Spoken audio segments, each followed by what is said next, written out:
Good morning, welcome back to my channel. I am working on my next commission. This is a pet memorial commission for a sweet pup named Oscar. He's a dachshund, he's a red dachshund, just a sweet fellow. And what I thought I'd do is share with you my color selection process, especially in this project, because I am actually going to do this project not just with color pencils, but I'm using a base layer of PanPastels. And I'm going to share with you why I'm doing that and how I'm doing that, and so that maybe in the future, if you're doing a project similarly, you might consider this process. So this is the reference photo, which I put on my light table. I'll turn this on. Well, let's see if I can turn this on. There you go. And I actually put him under my paper, which, you know, this is my paper. You can kind of see, this is another sheet of the same paper that I put him on. You can kind of see how he shows through. Then I take a mechanical pencil and I trace just the main areas with a graphite mechanical pencil very lightly, just so I can get the right proportions. And that's how I came up with this drawing on the left. Just so you know how that is done, I'm going to zoom in a little bit so you can see.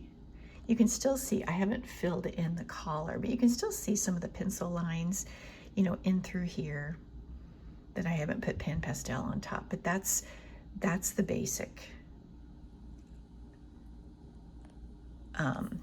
That's the base I work from.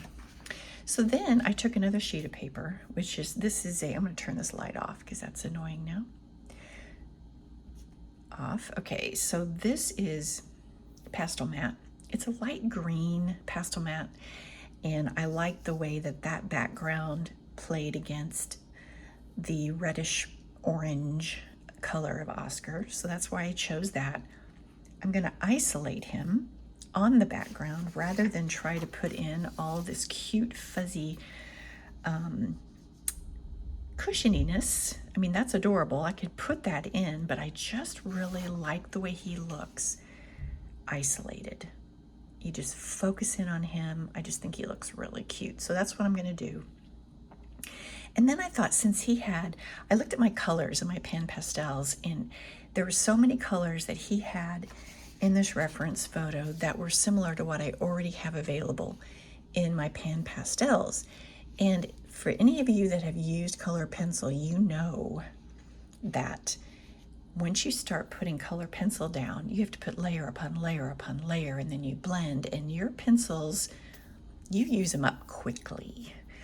I saw some tutorials a while back about actually putting PanPastels down as a base, then you layer the pencils on top of the PanPastels, and it's a faster process, and it saves on your pencils, and it just really is a different way to work if you want to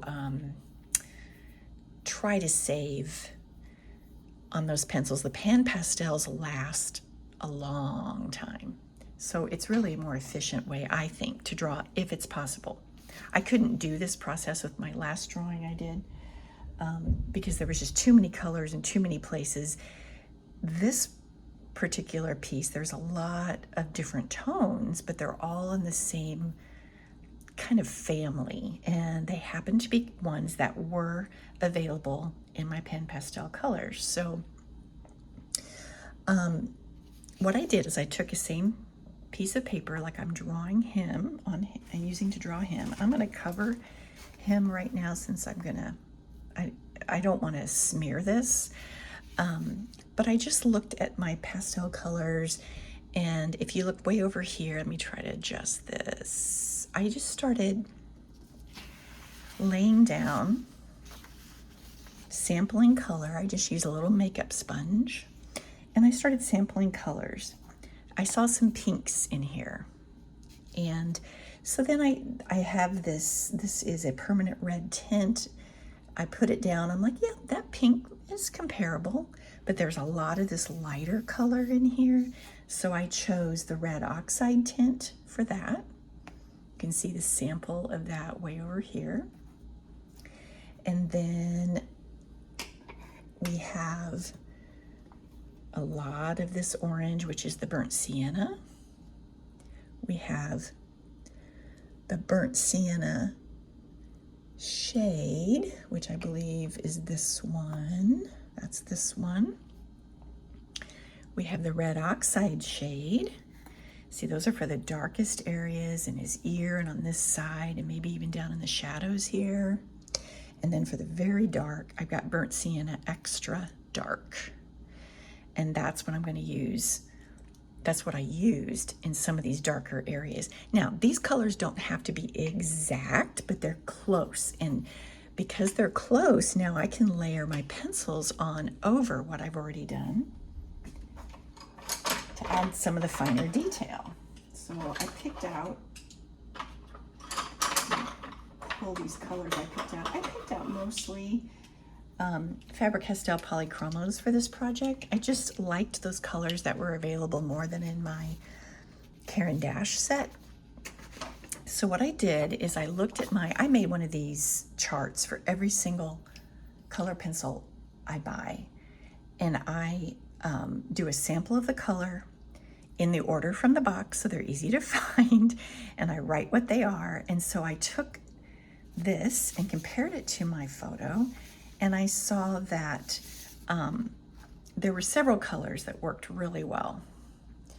I went ahead and pulled a sanguine right here. I pulled the sanguine, I pulled the Venetian red because I thought that worked well in the shading. I pulled an India red.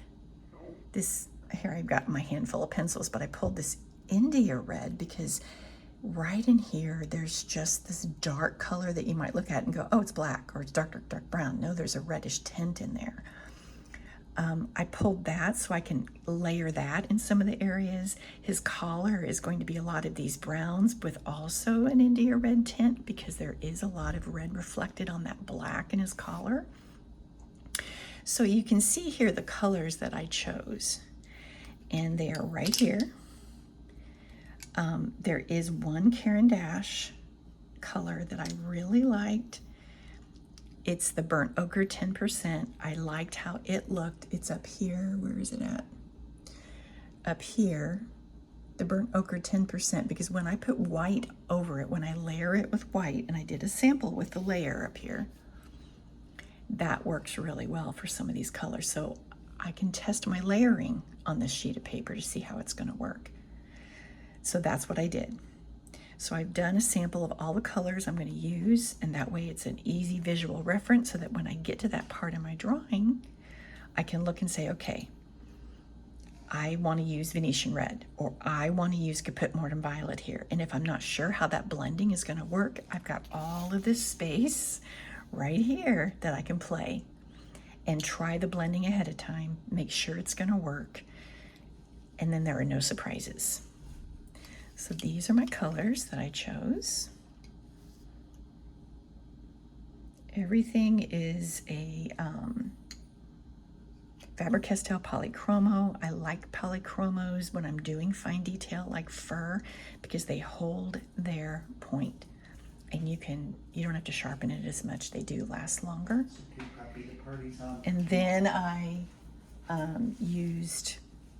I've got one of the Caran d'Ache Luminance because it's going to blend really well. It's very similar to what these two blends are, the beige, red, and white. But just in case, I've got two different choices now that I can use. Okay, so that's how I chose my color. And then just to give you an idea, this is really rough. This is a loose. This is not meant to be a finished piece at all. All this does is it gives me a base layer so I can get very detailed on top, and I can do it very quickly. I did do some blending in here. I didn't get crazy with it, but I did do some blending because even though that is very light, the pink, I'm going to come back in. I saved this just for this video. I'm going to come back in with some pink because I do think there's more pink here, and I'm going to blend some pink in. You can see just how I do that. with my little tool. This is just a makeup sponge that you can buy cheaply on Amazon. To clean it off, you just wipe like that. And then you can grab a different color and it won't smear. So that's what I did. It's really more like painting than anything I've done. Maybe someday I will start painting, but if I do, this is how it's gonna start. These blend really nicely. This lays in my basic shapes so that actually when I go and I refer back and forth to my photo, I know just where I am.